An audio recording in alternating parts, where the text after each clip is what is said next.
All right, y'all. So basically, what I did the night before was take them out the vacuum sealed bag, of course, and dried them off as much as possible. Took that membrane, that silver skin off of the back. You don't want to cook with that. Got some yellow mustard. Rubbed it down with a little thin layer of yellow mustard just to make the rub stick. Hit it with some rub, a little bit more rub on the top side, and wrapped them in saran wrap and stuck them in the fridge.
All right, y'all. So we're about 2.5 hours into the cook, and just wanted to come out here and check on them, and they are looking delicious.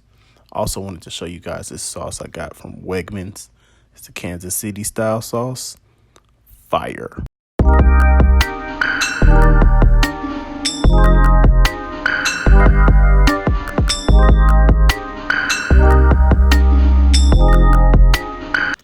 So what up, y'all? I told y'all I was gonna get back to you on this Baffle plate situation. Now, let me explain a couple things. Now, I tested this, more like seasoned it, maybe about a week ago. No food on the smoker, just threw my Baffle plates in there and started a fire. Used some hickory, and we tested it, and my temperatures were crazy. I could not control it. I got a little nervous. So I'm like, man, maybe next time when I actually cook something on it, I will try to use less charcoal and less wood at a time, and see what I can do there. So that's what I did today. And let me tell y'all, the temperature control on here is a beast. I love it. Let's see what we got cooking today. I got some ribs on here. Got some sauce from Wegmans. And I decided to leave a little part dry so I can taste that rub that I got from How to Barbecue Right. So if you can see down in there, the Baffle plate down there. Got the other piece here. Got good smoke. Not too much. I'm winding, as you can see, I'm winding down this cook. Got some wood in there, some hickory. And got my charcoal box in there. The charcoal box is great as well. I'm getting really good airflow. I don't know if you can see those holes down there. Getting really good airflow. I'm enjoying these products. So shout out to bbqsmokermods.com. I'm loving the products. All right, y'all, we're gonna pull these ribs off. I'll show you guys what a slab of ribs looks like when it's done.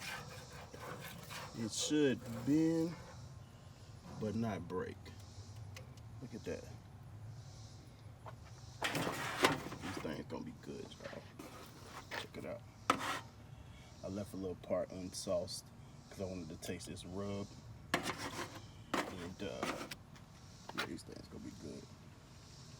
All right, guys, that's that. Thanks for watching. And total cook time on these was about 4 hours. So, and to be honest, I think these are my best ones yet. So all I have to do is work on my consistency now. So we'll see what happens on the next cook. But I'm overall satisfied with my new modifications. So check in with me next time. Like, comment, subscribe. Also go to my blog, www.thesmokeofsolomon.com, and follow me on Instagram at thesmokeofsolomon. See you guys next time.